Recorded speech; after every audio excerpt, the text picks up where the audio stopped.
and welcome to CPHR Talks, brought to you by CPHR Alberta. I'm Nicole Bourgeois, and I'm a specialist with stakeholder and community engagement with CPHR Alberta, and I'm your host for today's podcast. We're going to dive into everything HR and more throughout our podcast. HR trends, HR burnout, leadership are just a few of the upcoming podcasts that we're going to broadcast. You can access this session and others on our CPHR Alberta YouTube channel, and this will be post-conference. We are recording our podcast from Conference 2025 with CPHR Alberta, so you're going to hear some background noise and that type of thing, but there's just been so much excitement and energy. We wanted you as well to be able to feel that.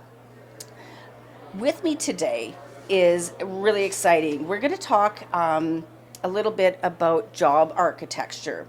So as pay transparency legislation expands and employee expectations rise, HR and total rewards professionals are being called to lead with clarity.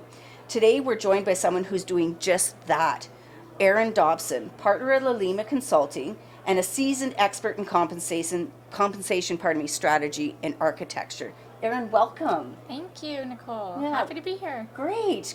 Now, Arron did a session with our delegates yesterday on clarity, equity, and trust, the power of job architecture. And I think today we want to break that down a little bit more, learn a little bit more, because job architecture is kind of a cool phrase.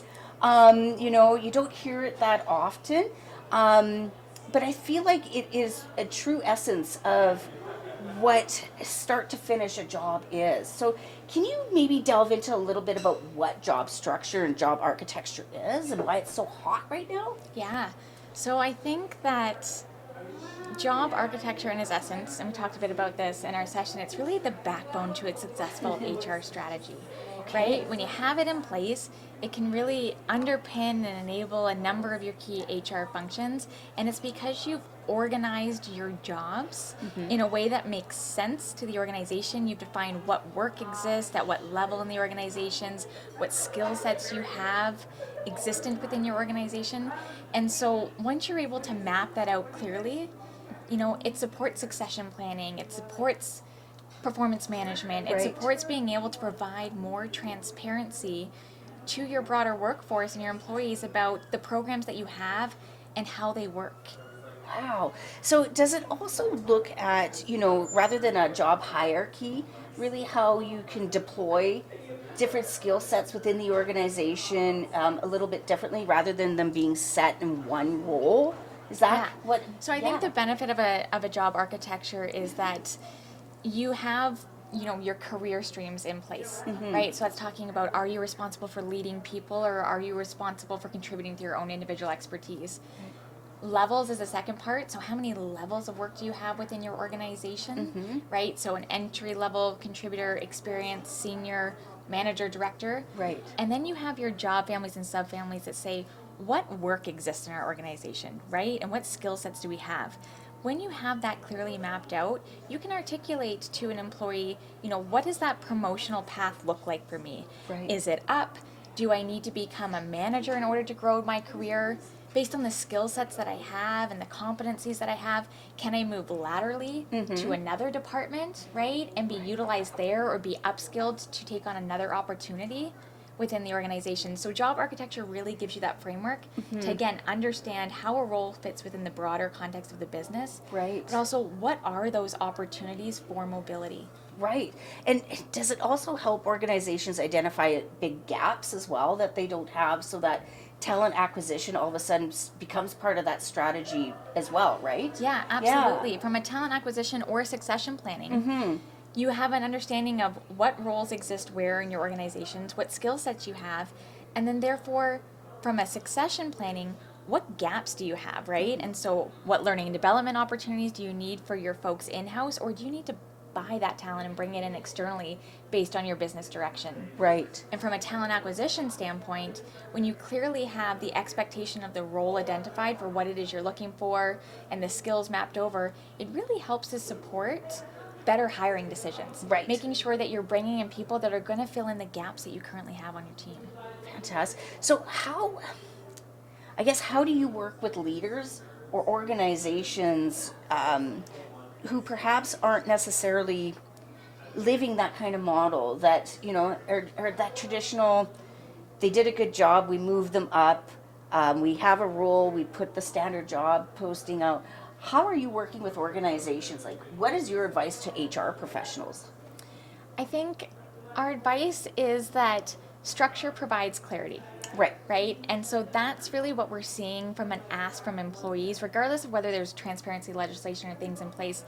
The increase in expectation that employees have around the level of transparency that we can provide into how their pay is managed, into how their career is managed, is really what they're looking for.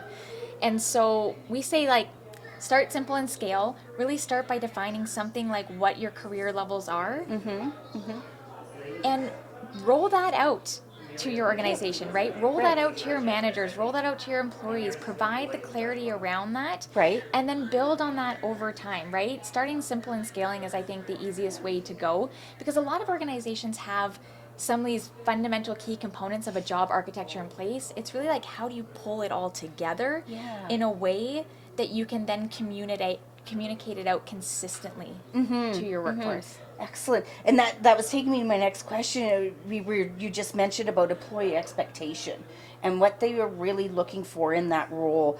Transparency, career clarity. Is that really like the cornerstones for employees? Or are you hearing there's other expectations that really help develop that sense of security first, and that opportunity for them to want to be able to grow? I think that's also part of it, right? Yeah. I think by human nature, we're often looking like, what is the next step for me?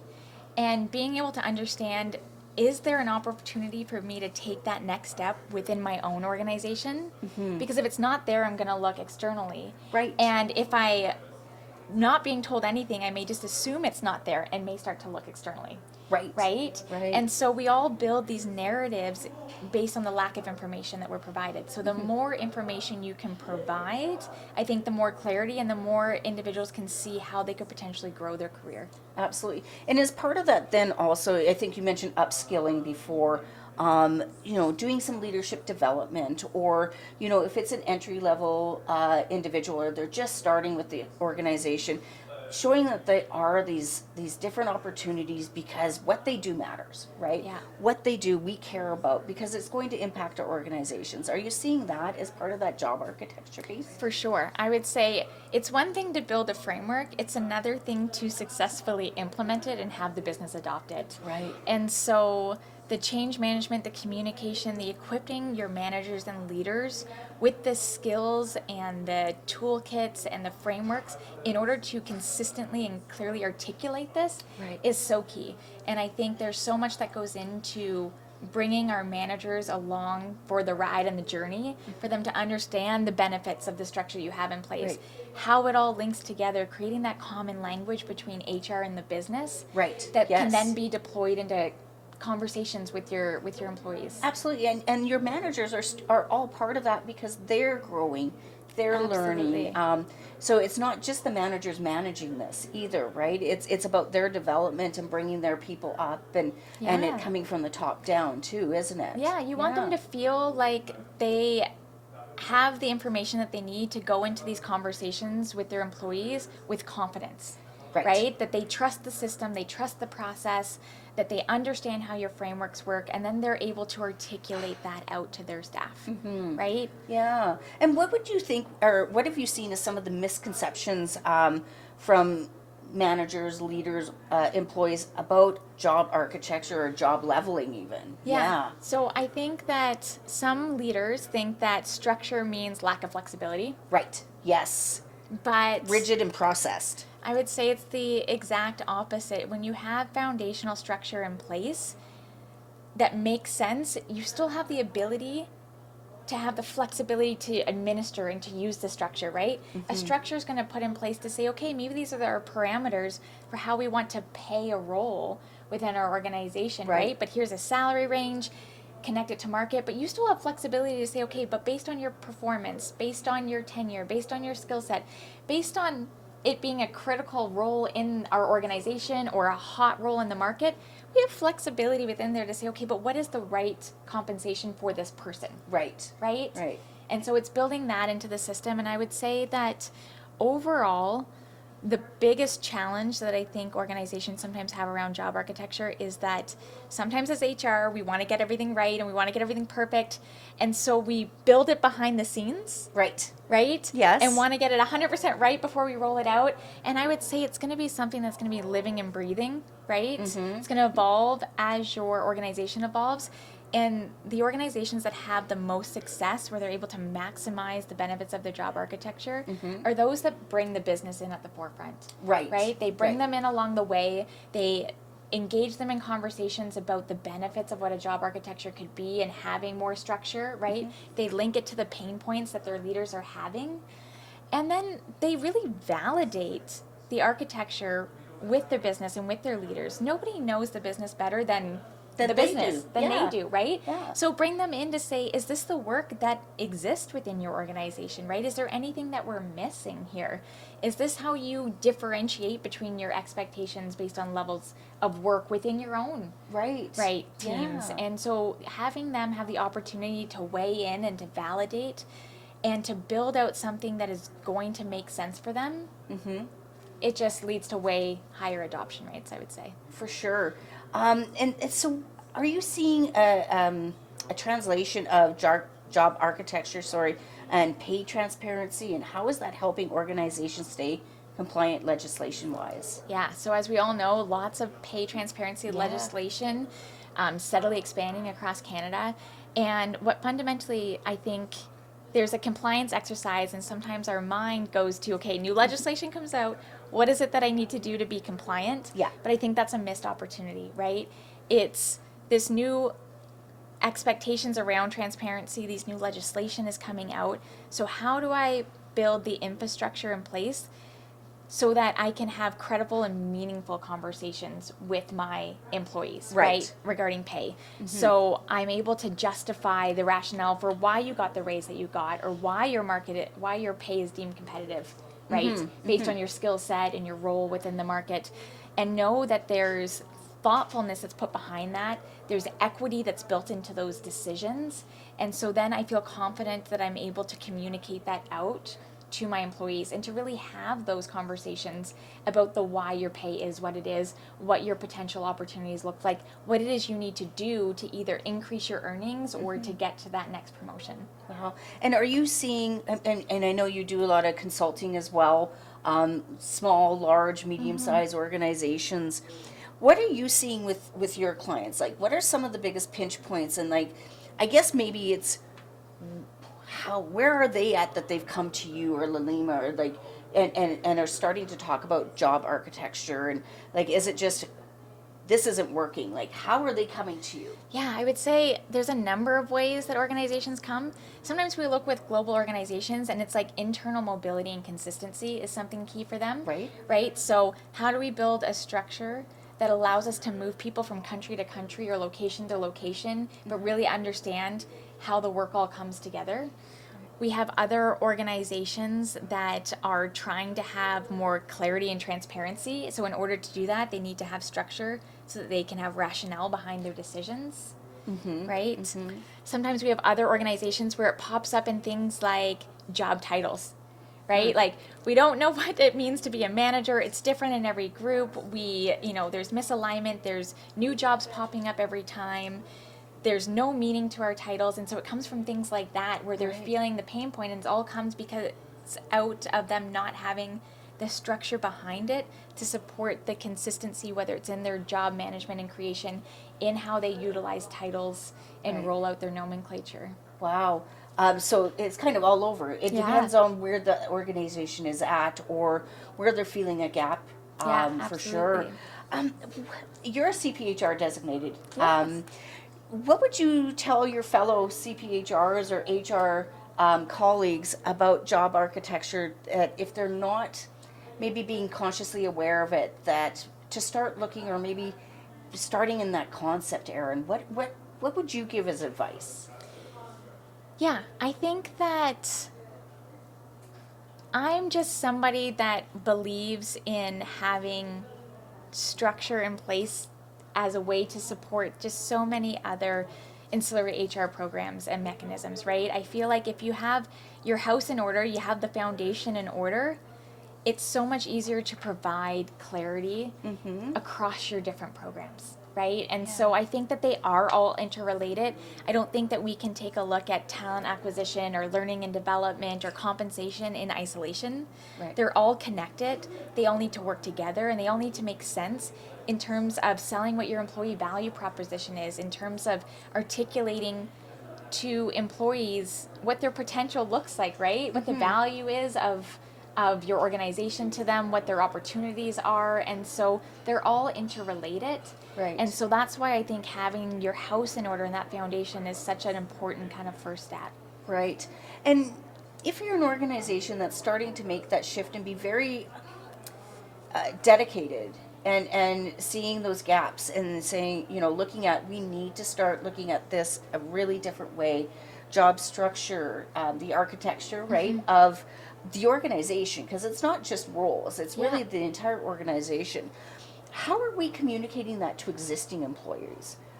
Because they are going to see those shifts. And I know you said we're getting everybody involved, but I feel like that was meant more on the management side. But how are we engaging with current employees so that they understand that shift, and it may not be for them, but it might be just more fulfilling too. Yeah. So again, I think the beauty of a job architecture is that it can turn into so many visual representations that can be shared out with your broader workforce, managers or employees alike, right? So again, when it comes to articulating what potential career paths look like, you can visually show that to an employee within your organization, right?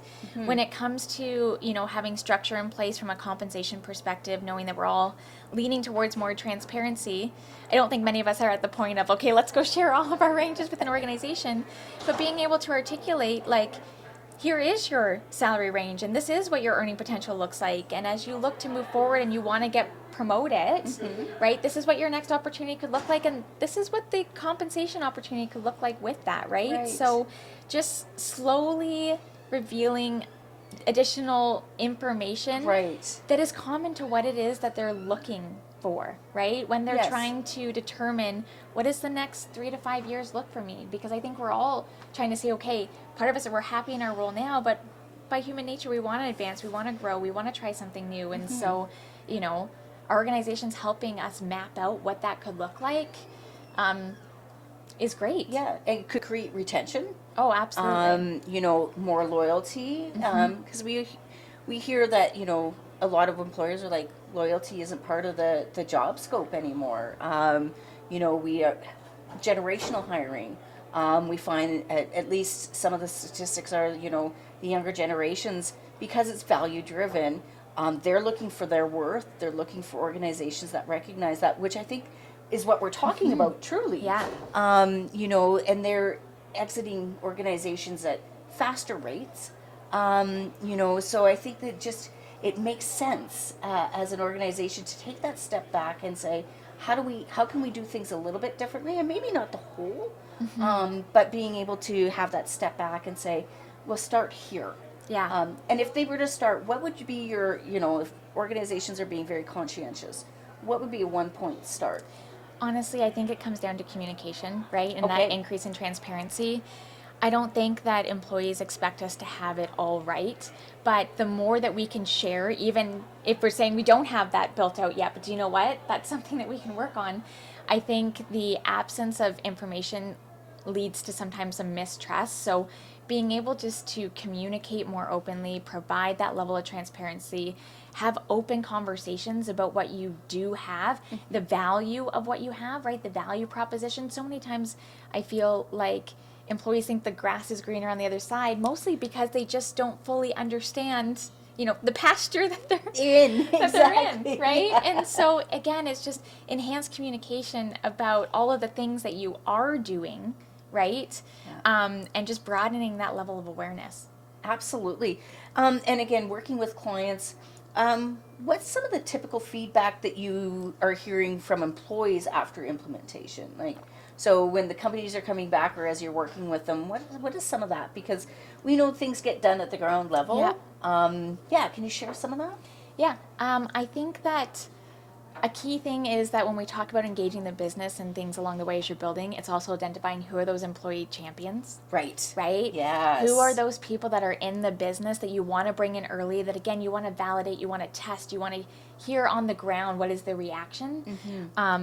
And so, again, I think if you're bringing those folks in earlier and you're testing those, the successful rate of rolling it out just becomes that much higher, right? Because you're testing it along the way.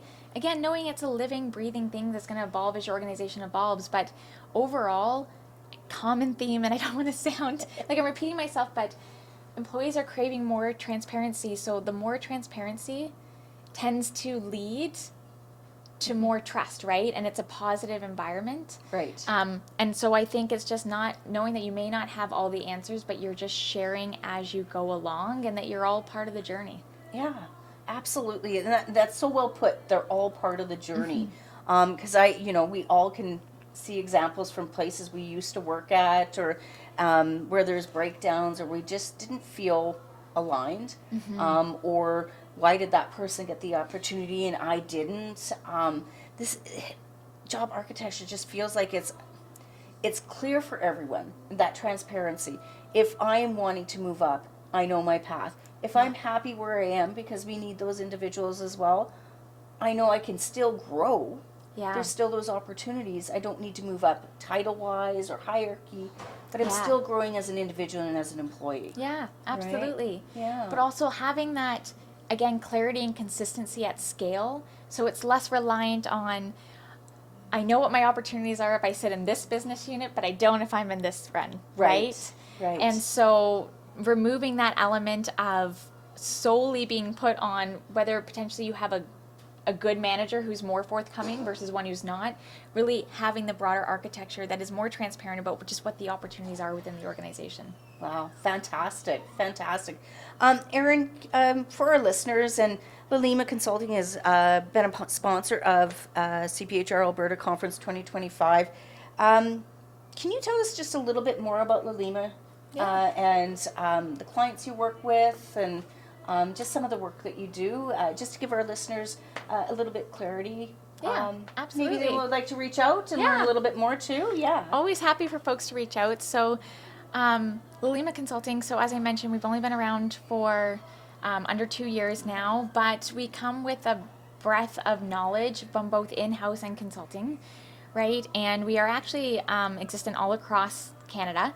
So we have folks in Vancouver, Calgary, Winnipeg, Ottawa, Montreal, and Toronto, right? So we do cover, so I would say we have a wide variety of clients of all sizes, right? And really our goal is just to help organizations, whether it's from an executive compensation standpoint, whether it's from building out broader workforce rewards, building out their compensation philosophies and strategies, to the actual design and implementation of their structures and their incentive plans. Right. Really focus on compensation, but really for a variety of industries, a variety of company sizes. Fantastic. We're going to wrap it up. Arron, what would one last thing to say about job architecture for our HR audience, CPHRs? What's one last thing you'd like to leave them with? Yeah, I think that some people take a look at it and say, okay, it feels daunting, right? It can feel overwhelming to start, and I would say that you don't have to take on the world, right? Start simple and scale. Start with either defining like what are your career levels that exist in your organization, or what are your job families, and outlining what work really exists, and then build it out and evolve it over time, right? You probably have a lot of the key components in place. It's just about how do you pull it all together. And I think the important part was over time. Over time. Not overnight. Yes, yes. As HR professionals, we tend to try to get it done overnight because then we're tasked with the next thing. So over time, and I think that that's so important for that buy-in, for the culture to take hold, and for leadership to really see value and have that adaptability and flexibility that you were talking about earlier. Yeah, absolutely. For sure. Arron, I want to thank you for being a part of our podcast today with CPHR Talks. I also want to thank you and Laulima Consulting for being a sponsor of CPHR Alberta Conference 2025. We were so honored to have you with us. Thanks, Nicole. Thank you for our conversation today on job architecture.